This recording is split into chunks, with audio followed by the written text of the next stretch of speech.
Ok, du coup, moi, je m'appelle Victoria Martin. Je suis partie en fait en 2022-2023 en Argentine avec le Rotary pendant un an. Donc voilà, j'ai été dans plusieurs familles d'accueil. Voilà, je pense que certaines questions vont suivre après, donc je vais pas tout spoiler. Mais, Euh, mais ce- voilà, et là, pour l'instant, je fais des études en tourisme, en management du tourisme et des loisirs à Bruxelles.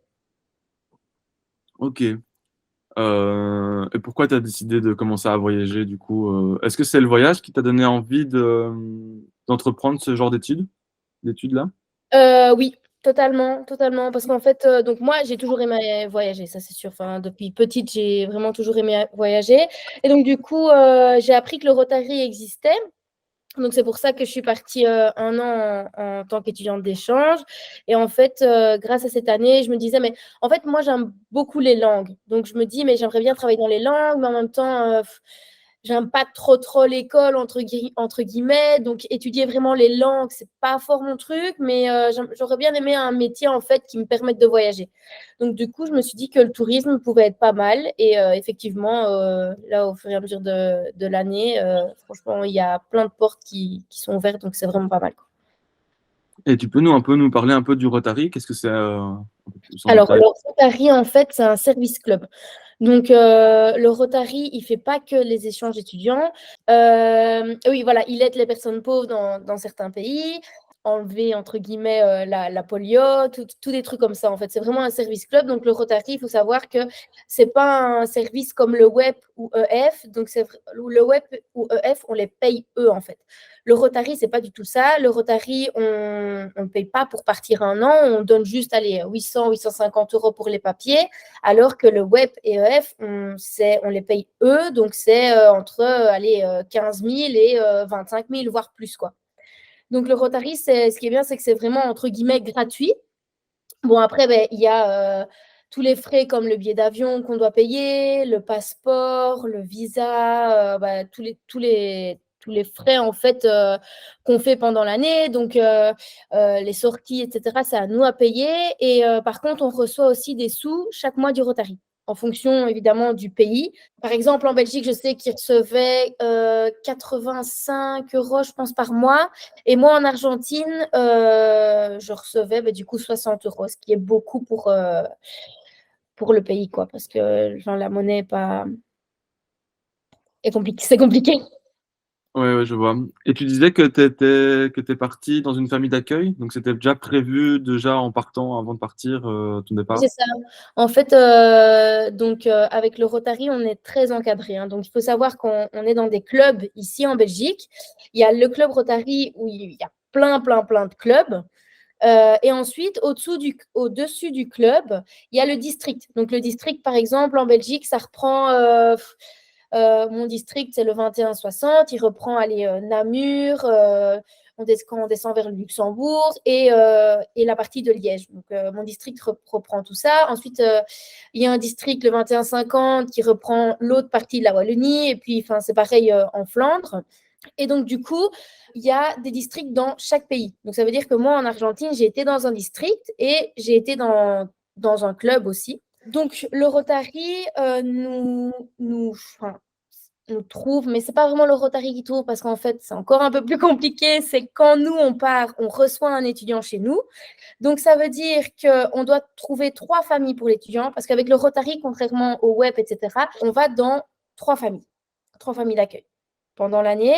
Et ça dépend encore, mais souvent c'est 3. Moi, par exemple, j'étais dans 4. Et donc, du coup, moi, avant de partir, j'ai dû trouver 3 familles pour l'étudiant d'échange qui allait venir chez moi. Et donc, ta famille à toi est obligée d'accueillir quelqu'un. Et donc, voilà, c'est un peu ça le principe, quoi. Le principe, c'est un peu de voir, oui, c'est vraiment un échange, en fait, d'étudiants. Et pas forcément, c'est pas une Argentine qui est venue chez moi, en fait. C'est une Brésilienne, par exemple. Donc, ça peut vraiment être quelqu'un des 4 coins du monde. Et donc, le but vraiment d'aller, parce qu'on se dit, oui, mais pourquoi pas une famille, 3 familles, c'est beaucoup de changements, etc. Mais en fait, le but, c'est vraiment de voir comment les familles fonctionnent, en fait. C'est vraiment un voyage culturel, et parce que c'est vrai qu'on va apprendre une langue en étant un an dans un pays, mais avec le Rotary, on part pas pour apprendre une langue, on part vraiment pour apprendre une autre culture, en fait, découvrir une autre culture. Du coup, c'est le Rotary qui se charge de ça, de faire les échanges. Toi, tu dois pas prendre contact, tout ça. Ah oui, non, non, c'est le Rotary qui se charge de ça, ouais. Donc, avant ton départ, tu as dû faire des démarches administratives avant ton départ pour les assurances Ouais, mutuelles, clôture de ouais. compte, etc. Ça, Mais c'était déjà, honnêtement. Bon, du coup, comme j'ai dit, on fait tout ça avec notre club, parce qu'on est dans des clubs, donc on est, enfin, ça dépend du nombre de personnes qu'il y a dans la région. Par exemple, moi, j'étais toute seule dans mon club, donc voilà, mais il y en a qui sont 5, enfin, ça dépend, quoi. Alors, du coup, ce qui se passe, c'est qu'on a un dossier en béton à faire avant de pouvoir partir. Bon, tout le monde part parce que, enfin, voilà, c'est. Mais en fait, on a un dossier en béton à faire. Pourquoi? On doit aller voir le médecin, on doit, niveau assurance, on doit regarder. Mais après, le Rotary fait beaucoup aussi par rapport à ça, mais on doit tout faire à peu près nous-mêmes. Et donc, ça veut dire qu'on doit faire une lettre de motivation. Ensuite, on a un document, un dossier, mais franchement, de 10 pages avec chaque fois des textes à faire. Mais alors, le pire, c'est que c'est international, donc tout est en anglais. Donc, celui qui parle pas anglais, ben, il est un peu foutu, il fait tout avec Google Traduction. mais ouais. sinon, enfin, voilà, on doit vraiment. On a un dossier, un gros dossier à faire. Ensuite, on a une interview avec le Rotary. Et donc voilà, on doit un peu montrer nos motivations, etc. Parce qu'en fait, je pense qu'ils font tout ça aussi parce qu'en fait, avec le Rotary, on n'a pas, en fait, on doit faire des choix. Donc, on doit faire une liste de 3 pays. Moi, je suis partie, j'ai dû faire une liste de 5 pays parce qu'ils avaient peur qu'on ne puisse pas partir en dehors de l'Europe à cause du Covid. Donc, on devait mettre 2 pays de l'Europe. Mais en gros, faire une liste, donc du coup, pour moi, de 5 pays avec l'ordre de préférence. Donc moi, du coup, mon premier choix, c'était les États-Unis. Ensuite, c'était l'Argentine, le Mexique, l'Espagne et l'Italie. Et donc, du coup, je suis partie en Argentine. Donc, j'ai pas eu mon premier choix. Et donc, c'est vraiment, en fait, le premier arrivé, le premier servi. Et c'est en fonction de la place qu'il y a, en fait, aussi. Tu as dû apprendre un peu l'anglais. Tu parlais bien anglais déjà de base? Ouais, Euh, parler bien. Je ne suis pas bilingue, mais je me débrouillais. Mais c'était pas non plus ouais, incroyable, quoi. Du coup, tu dis que tu fais une deuxième réto. Qu'est-ce que ça consiste en fait au final?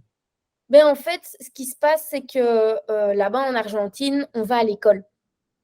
Donc ça, faut le savoir. Enfin, en Argentine ou dans tous les pays où on va, l'étudiant, en fait, va à l'école. C'est pas pump it up, je suis en vacances. Non, c'est Mhm. vraiment parce qu'en fait, les étudiants qui peuvent partir, c'est entre 15 et 18 ans. Donc, c'est des étudiants qui sont scolarisés dans leur pays. Donc, ils font une année ouais. Par exemple, la cinquième, ils la font, mais aux États-Unis, par exemple.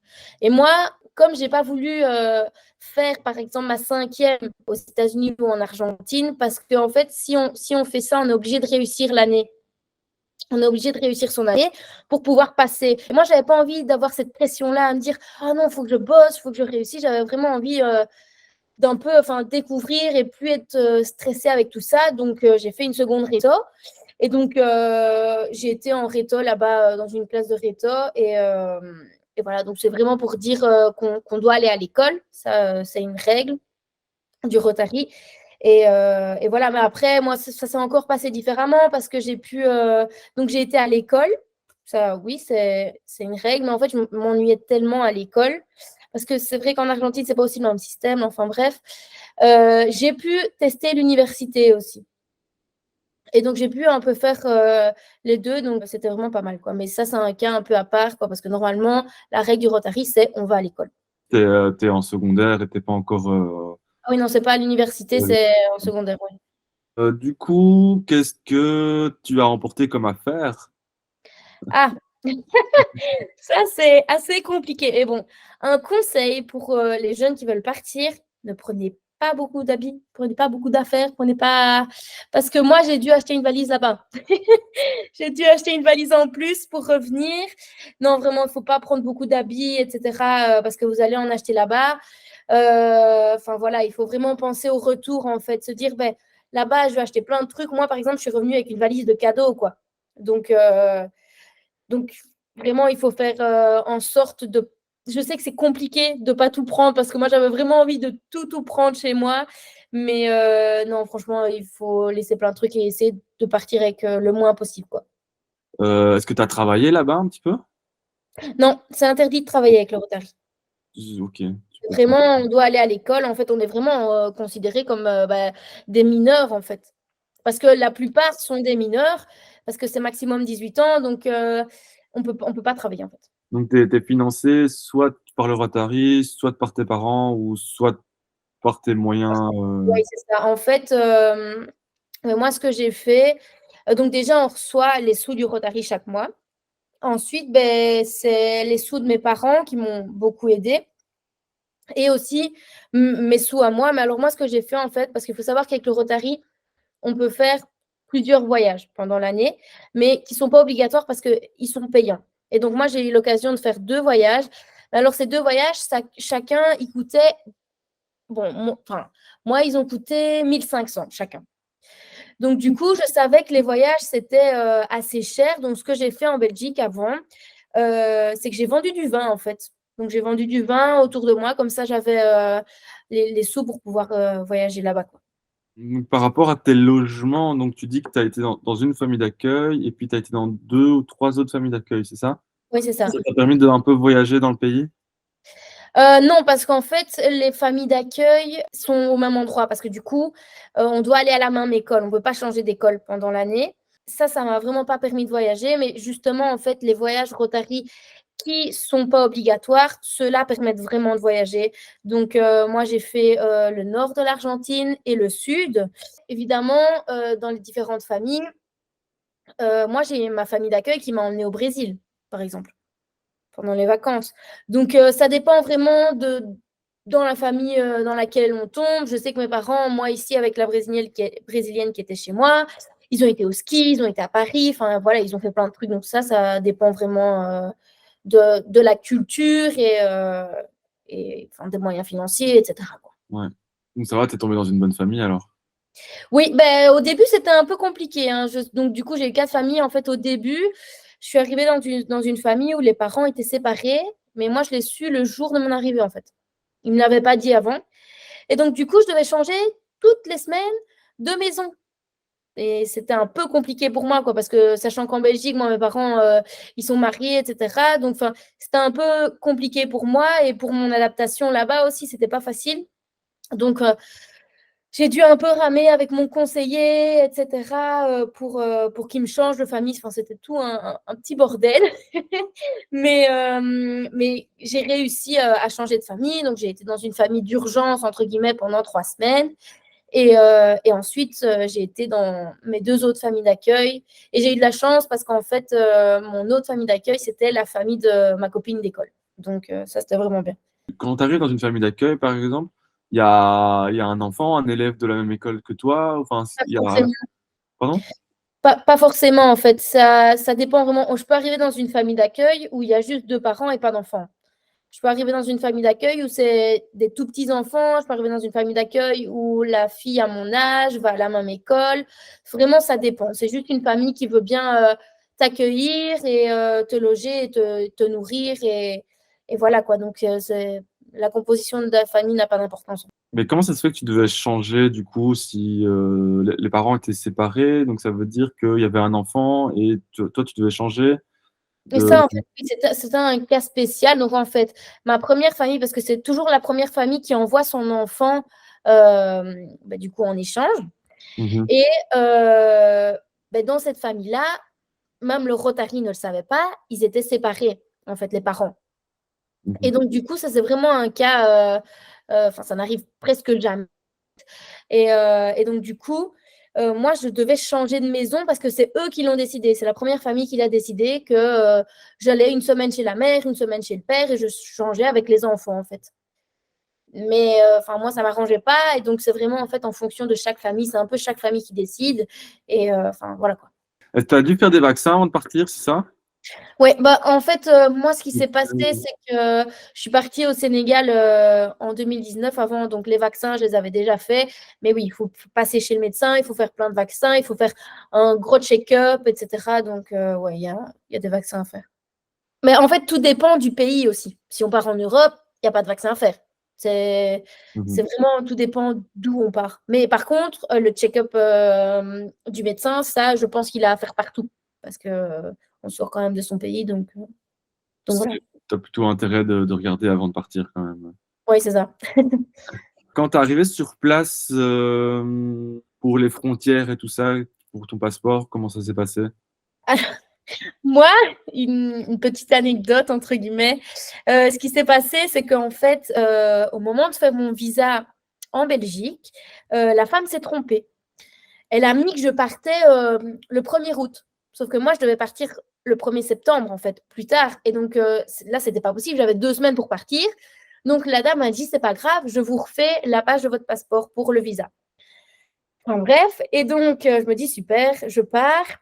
À chaque fois, à l'aéroport, quand je suis rentrée ou sortie de l'Argentine, je devais rester 30 minutes au guichet parce qu'ils ne voulaient pas que je passe, entre guillemets, à cause de ça, que j'avais en fait dans mon passeport un visa qui était annulé et un autre qui était bon, qui était valable en fait, mais alors je ne sais pas pourquoi je devais rester 30 minutes à chaque fois.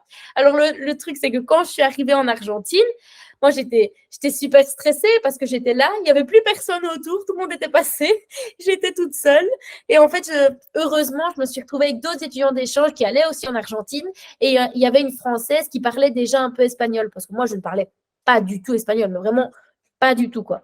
Et donc, du coup, elle a pu m'aider par rapport à ça, mais honnêtement, quand on est seul dans un autre pays qu'on ne connaît pas et qu'on ne parle pas la langue, ça faisait assez peur quand même.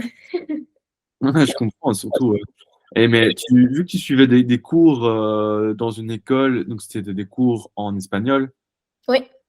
et ça va, t'arrivais à suivre un peu les cours Oh non, au début, non, pas du tout. Pas du tout, je ne comprenais rien. Mais après 3 mois, je parlais la langue, hein.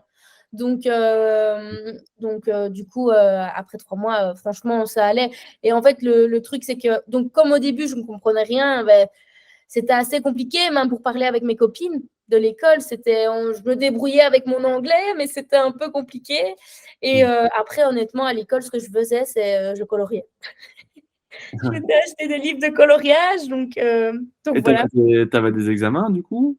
Ben, en fait, alors moi, j'ai pas dû les faire. Pourquoi? Parce que ça, c'est encore une exception par rapport à moi.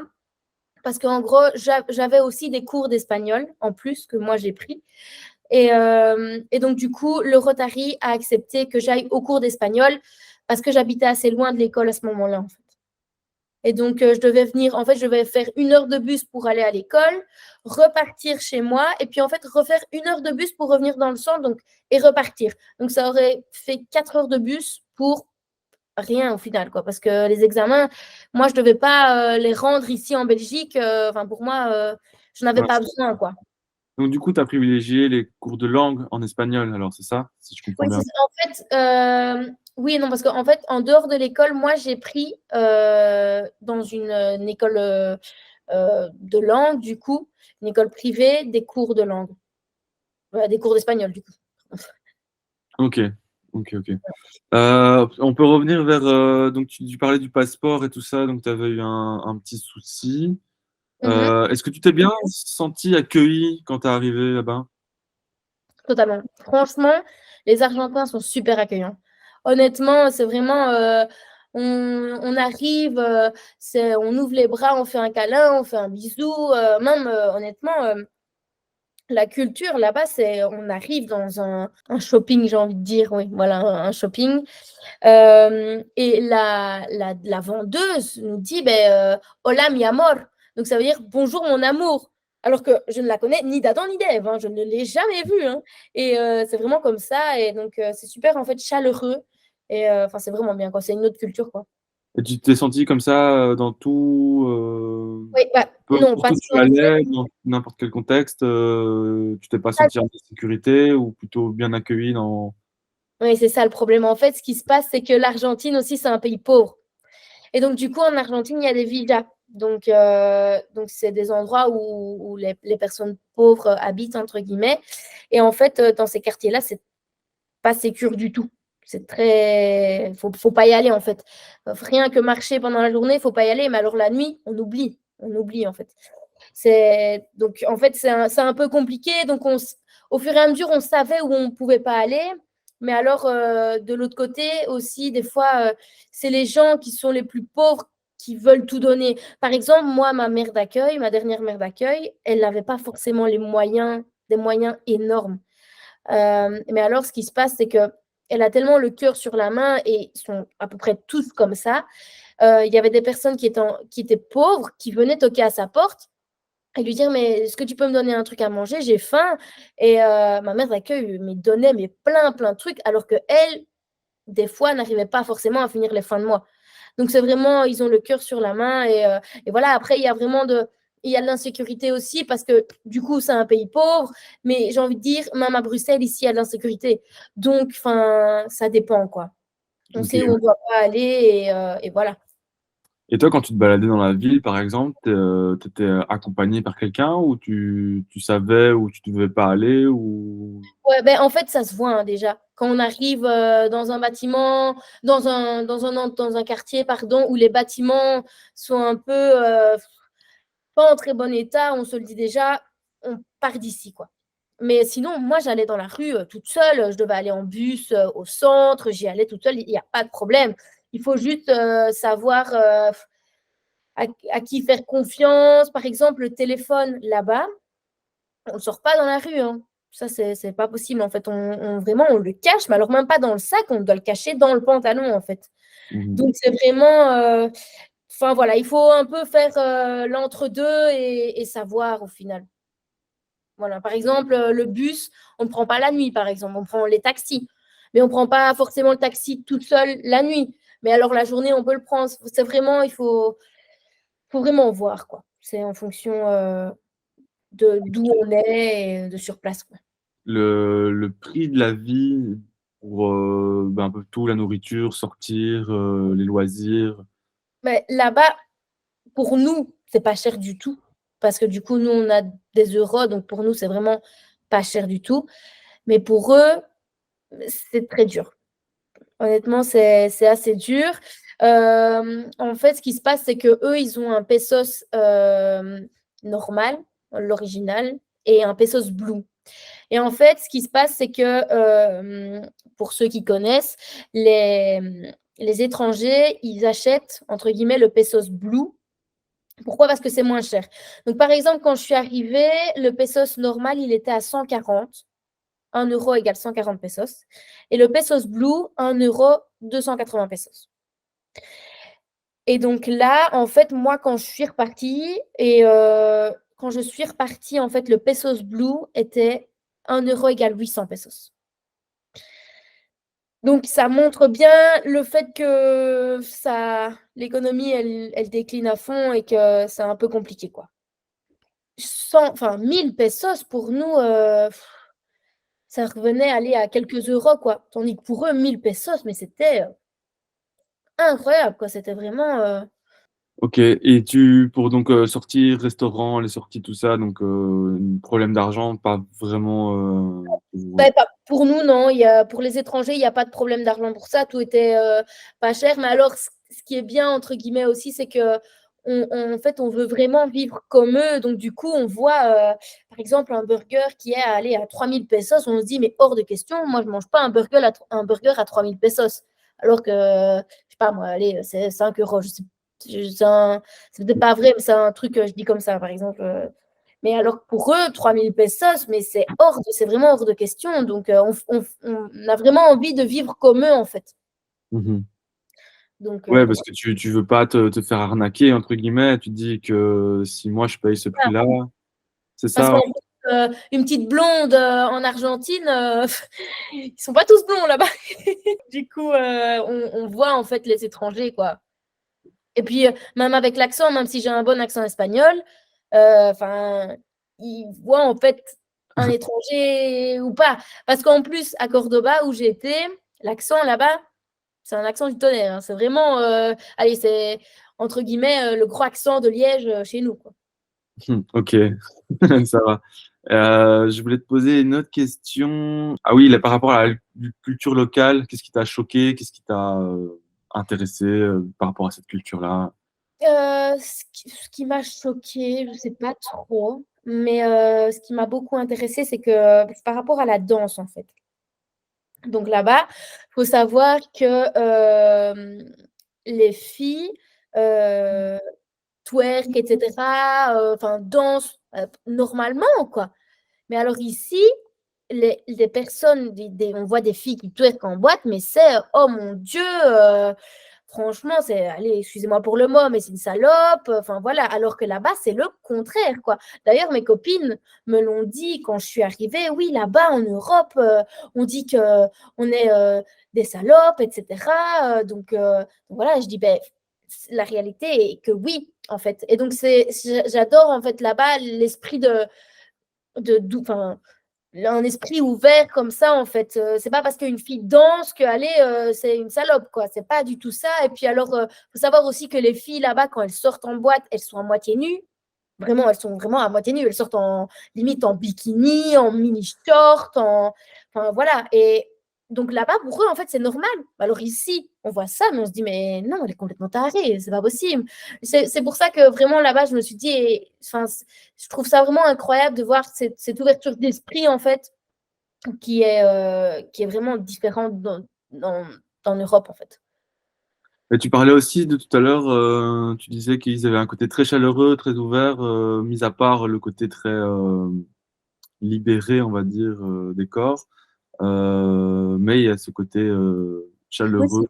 oui, c'est ça. En fait, c'est vraiment, allez, quoi. C'est vraiment, je vais donner, même si moi, j'ai pas beaucoup, je vais aller donner celui qui n'a vraiment rien. C'est vraiment ça. Et puis même, par exemple, on va dans des festivals, etc. C'est viens avec nous, machin. C'est vraiment, en fait, j'ai l'impression que c'est une grosse famille, en fait. Et donc, c'est ça que j'ai trouvé là-bas que pour moi, j'ai pas trouvé, enfin, je trouve pas ici en Europe. Et donc, c'est vraiment ça que j'ai beaucoup aimé aussi. Tout le monde est le bienvenu, quoi. Genre, Ouais. vraiment, c'est... Ouais. C'est marrant, je t'avais presque limite oublié, Tamara. En fait, j'écoute depuis tout à l'heure, mais je sais pas à quel moment interagir à chaque fois, mais Mais j'écoute, je suis là, tu j'écoute. peux interagir. De toute façon, on est que trois. Ben si, mais après, je pense qu'à la fin, on va faire, tu pourras poser tes questions et on pourra avoir un petit débat. On pourra raconter tout ça. Ok, parfait, on fait ça, on fait ça, on fait ça. Mais après, si tu as vraiment un truc qui te brûle, tu peux vraiment le dire. Il n'y a pas de souci. Il y a aucun souci, vraiment. Ça va. Alors, on était sur la culture locale. Tu peux nous raconter genre les meilleures rencontres que tu as fait, par exemple? Ben, honnêtement, les meilleures rencontres que j'ai fait, c'est vraiment mes copines à l'école. Mais après ça, c'est aussi différent, c'est propre à chaque personne. Mais moi, c'est vraiment mes copines à l'école en Argentine et aussi mes copains, mes étudiants d'échange, en fait. Donc, il faut savoir que le Rotary, ils nous mettent tous les étudiants d'échange souvent ensemble. Donc, on a des week-ends, etc. Et donc, grâce à ça, en fait, on se lie fort d'amitié. Et donc, on est vraiment, le Rotary, c'est vraiment aussi une grosse, grosse famille. Et ça, c'est vraiment génial parce que maintenant, j'ai des potes allez, au Canada, en Norvège, partout, quoi. Donc, ça, c'est vraiment génial. Et du coup, vous avez parlé en anglais, en espagnol. Bah, un peu les deux, en fait. Au début, on a commencé à parler tous ensemble en anglais. Et puis ensuite, quand on a tous su parler un peu espagnol, on a commencé avec l'espagnol. Mais alors, il y en a qui revenaient sur l'anglais. Enfin, c'est un peu un mishmash, on va dire. Un mishmash, ok. Tu peux nous raconter un peu une anecdote un peu folle, un peu un truc de fou qui t'est arrivé là-bas? Une anecdote. Ah, peut-être ça. Donc, en fait, quand je suis partie dans le sud de l'Argentine, il faut savoir que j'ai été donc dans la Patagonie. Le sud de l'Argentine, c'est la Patagonie. Et donc, j'ai été voir un glacier, j'ai été voir des baleines, j'ai été voir des pingouins, etc. Et donc, en fait, au moment d'aller voir le glacier, donc il y a toute une passerelle à côté du glacier pour qu'on le voit. Et j'ai pu voir, en fait, un morceau du glacier qui est tombé. Et ça, c'était vraiment incroyable à voir, quoi. Puis même les baleines que j'ai pu voir quand on était en bateau, c'est tous des moments vraiment incroyables. J'ai été voir les chutes d'Iguassou. Donc, c'est des grosses chutes d'eau, en fait, entre le Brésil et l'Argentine. Et ça aussi, c'est impressionnant, quoi. Franchement, tous mes voyages que j'ai pu faire là-bas, c'est des trucs gravés en moi et c'est vraiment des trucs que je souhaite à tout le monde de vivre parce que c'était incroyable. Mais peut-être une anecdote aussi drôle, ou je sais pas si c'est super drôle. En fait, moi, il faut savoir que j'ai une phobie des araignées. Mais alors une grande, grande phobie. Et en Argentine, en fait, dans le nord de l'Argentine, Ah, il y a une personne qui vient d'arriver en plus. ouais, Bienvenue. c'est aussi une copine à moi. Ah, voilà. Bah, Donc welcome. voilà. Donc, il faut savoir qu'en fait, dans le nord de l'Argentine, il y a des araignées comme ça, genre vraiment énormes. Évidemment, moi qui ai une peur bleue des araignées, j'arrive dans un hôtel incroyable dans la jungle, etc. Il était vraiment magnifique. On arrive pour aller dans la chambre. Qu'est-ce qui se passe? Une araignée énorme devant ma chambre. Il fallait vraiment que ça tombe sur moi, quoi. Mm. Mais quand je dis vraiment, c'était vraiment une tarentule. Une mygale, elle était énorme. Et voilà, on a pu aller aussi en bateau en dessous des chutes d'Iguazu. Et donc, pour aller jusqu'au bateau, il faut passer dans la jungle, etc. Là aussi, il y avait plein d'araignées. Enfin, voilà, c'est des petites anecdotes. En fait, des anecdotes, j'en ai plein, mais voilà, c'est un peu compliqué de choisir, quoi. Donc la faune et la flore est quand même assez sauvage et assez dangereuse au final. Dans En ce fait, ça pays. dépend vraiment d'où on est. Parce qu'en Argentine, c'est très, très différent, en fait. Il faut savoir que l'Argentine a la ville la plus basse au monde, qui s'appelle Ushuaia. Et donc, elle est vraiment allée, je crois, si je ne dis pas de bêtises, à 1000 km de l'Antarctique, je pense, si je ne dis pas de bêtises. Et donc, en fait, là-bas, il fait vraiment très, très froid. Mais alors, on monte dans le nord. Là-bas, ben, c'est les chutes d'Iguazu où il fait 50 degrés l'été, quoi. Mhm. Donc, c'est vraiment très, très différent d'où on est. Ok. Donc toi, tu as eu la chance de faire un petit peu le nord et le sud, quoi, du coup. Oui, c'est ça. Du coup, j'ai un peu tout fait, moi. J'ai été partout en Argentine. Il y a même des Argentins qui m'ont dit, mais tu connais mieux mon pays que moi. Donc, enfin, Ouais, tu as voilà. eu l'opportunité de voyager. Mais ça, c'était grâce à tes familles d'accueil, c'est ça?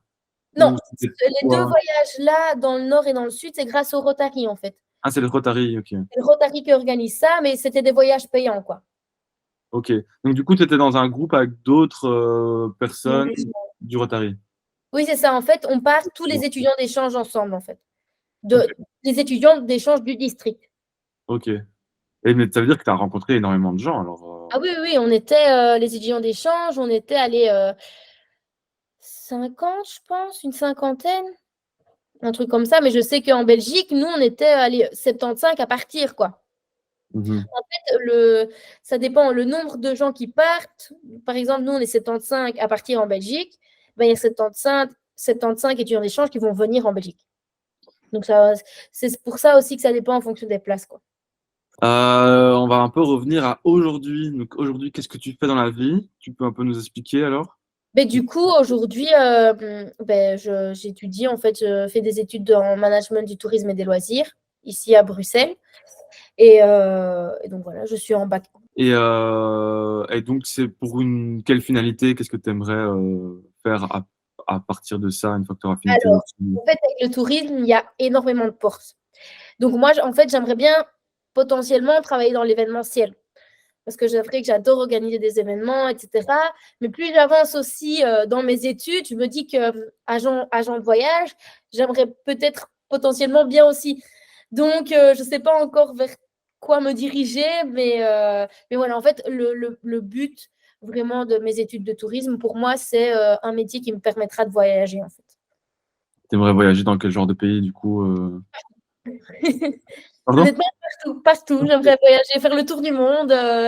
Honnêtement, enfin voilà, j'aimerais beaucoup aller aux États-Unis, premièrement, et puis après, on verra. Du coup, là, tu apprends beaucoup d'anglais, d'espagnol. Ben, du coup, l'espagnol, comme je l'ai, ben, je me suis dit que j'allais pas le prendre à l'école. J'ai pris italien pour avoir une langue en plus. Et, ben, j'ai anglais et néerlandais quoi, à l'école. Là, on va passer plus ou moins aux questions. Si Tamara ou Dorian a des questions à te poser, vous pouvez les mettre dans le chat si vous voulez. Ou vous pouvez Quelle difficulté est-ce que tu as eu par rapport au visa? Parce que je sais que j'ai une amie qui est partie 1 an en Thaïlande et je sais que c'était totalement la galère avec les frontières, etc. Je me demande si tu as eu aussi ce genre de problème ou ou pas? Honnêtement, non, pas forcément. C'est juste peut-être au Brésil, quand j'ai été moi au Brésil, ça a pris un peu plus de temps. Mais sinon, franchement, j'ai pas eu énormément de galères. Mais encore une fois, j'ai eu une petite galère, entre guillemets, à cause de ce visa qui avait été annulé et de l'autre qui avait été ajouté. Enfin, juste ça. Mais sinon, on est passé tranquillement. Ok, du coup, c'était un visa qui te durait pendant 1 an, en fait. Parce que moi, je pensais que c'était par période de 3 mois. Non, Ah, ok. ouais, non, avec le Rotary, en fait, on demande un visa d'1 an. Donc, Ah, ok, ok. Bah, c'est pratique alors. ouais, c'est vraiment. En Ok. fait, je crois, si je ne dis pas des bêtises, encore une fois, je crois que j'ai pris un visa. Non, je ne sais même plus quel visa j'ai pris, en fait. Je ne sais plus, mais parce que je sais qu'il y a les visas touristiques, il y a les visas pour les études, etc. Et moi, je ne sais pas Mhm. quel visa j'ai pris. Ah oui, c'était sûrement dans le cadre des études, donc ça devait être plus facile, j'imagine. Ok. Non, parce qu'on ne pouvait pas prendre un visa pour les études. Donc, honnêtement, je ne sais même plus lequel visa j'ai demandé. Mais j'avais dit que d'un an, quoi. Et par rapport au système scolaire là-bas, qu'est-ce qui est vraiment plus différent? Parce que je sais que, par exemple, au Canada, enfin, j'ai une connaissance aussi qui est partie faire une année d'échange au Canada pour sa 4e secondaire. Et je sais qu'en fait, elle avait des journées où elle avait genre 3 heures de cours, où enfin, vraiment, c'était des très courtes journées et leur système était assez différent. Je me demande enfin, s'il y a des ressemblances avec l'Argentine aussi. Ouais, en fait, en Argentine, donc déjà, il faut savoir que l'année, elle commence, c'est vraiment comme l'année normale, quoi. Elle commence en janvier et elle se termine en décembre. Donc l'année scolaire est comme ça. Et il faut savoir que en Argentine, bon, moi, c'est différent de moi, je suis encore une exception, mais normalement, en Argentine, on a cours le matin, en fait. On a cours que le matin, donc de 7h à midi, par exemple. Mais moi, j'étais une exception encore parce que j'étais dans une école,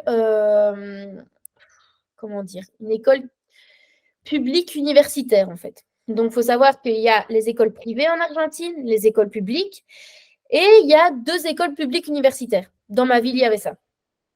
Donc du coup, en fait, moi, j'avais cours de 7h45 à 16h, en fait, comme en Belgique, plus ou moins. Et au total, t'es parti combien de temps? Pour finir, j'ai un peu oublié. Moi, je suis partie alors du 19 août au 2 juillet. Ok, Donc, ça fait 10-11 mois, quoi. ok.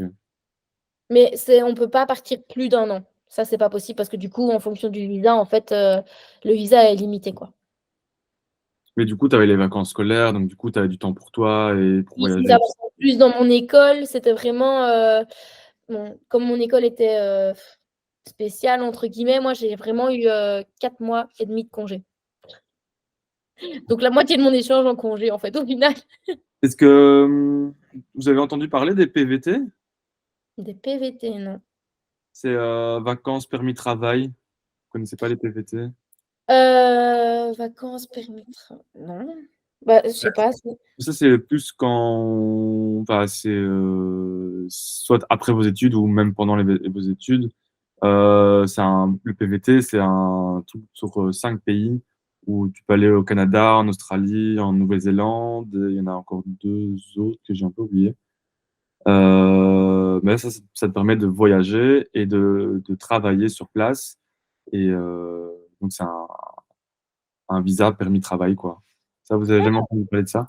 Mais si, je crois que j'ai déjà entendu, mais c'est pas aussi un truc, par exemple, on va vivre chez l'habitant et on travaille pour lui, c'est pas ça? Non, ça c'est plus du woofing, où tu peux Ok, aller chez l'habitant, et donc souvent c'est dans des fermes, euh, et tu peux travailler pour eux, t'es un petit peu payé ou pas payé, mais tu es logé en tout cas. ok, Ça c'est du woofing. Ben, le PVT, ça se fait entre 18 ans et 30 ans, ok. et jusqu'à 35 au Canada. Donc ça peut être Ah, c'est intéressant. bien, c'est bon à savoir, oui, de ouf. Le Canada, ils sont un peu plus tolérants sur l'âge. Ok, Euh, et c'est combien de temps? C'est 3 mois ou 1 an ou... c'est des visas que tu peux faire de 1 an et que tu peux à chaque fois renouveler. Mais par exemple, quand tu vas en Australie, tu peux renouveler ton visa 3 fois maximum, je pense. OK. Ton visa permis de travail. Et là, tu dois faire des jours de ferme ou dans des métiers en pénurie.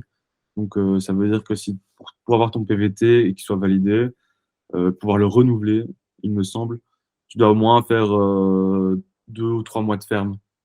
Donc, OK. c'est travailler dans des champs, donc c'est quand même des métiers assez durs. Mais Ouais. après, il y a d'autres types de métiers en pénurie. Et donc, du coup, ça te permet d'avoir ton visa permis de travail pour 1 an. OK. Après, ouais, il y a 5 pays, mais surtout c'est Canada, Nouvelle-Zélande et Australie. Et il y en a encore 2 autres. OK, Euh, ça c'est bon à savoir. Ça va. J'avais une autre question. Vu que tu aimes les voyages et tout ça, je sais qu'au Canada, il y a moyen d'étudier en fait là-bas. Alors ouais, j'y avais pensé en fait. Donc c'est vrai qu'après mon année d'échange, je me suis dit: «Pourquoi pas repartir en fait directement?» mais c'était un peu compliqué. C'était un peu compliqué, enfin, de savoir, je me dis: «Peut-être plutôt faire un Erasmus du coup et commencer mes études en Belgique, être un peu avec ma famille et cetera et peut-être plus tard» parce que je sais que je vais repartir, mais peut-être plus tard, quoi. Donc voilà, c'est vrai que dans mon école, ils poussent quand même assez fort à faire un Erasmus et je sais qu'on peut aussi faire un stage à l'étranger, donc je vais me renseigner pour ça et voilà. C'est pas toi qui m'avais parlé de bénévolat, non? C'est ça, du volontariat. C'est vrai que Oui, j'aimerais bien aussi, en faire, mais j'ai faut que je me renseigne par rapport à ça parce que j'ai pas envie de faire du volontourisme, en fait.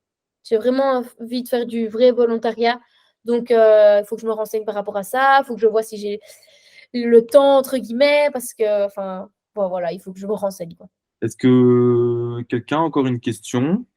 Oui, à part l'ouverture d'esprit, c'est quoi, enfin, on va dire, ton choc, culturel un peu plus péjoratif, on va dire? Est-ce qu'il y a quelque chose qui t'a vraiment, genre, choqué dans leur mode de vie, que ce soit les Ouais, horaires, enfin, je sais pas, quelque chose qui t'a choqué, pas dans leur mode de vie, mais il y a un truc qui m'a assez choquée, en fait.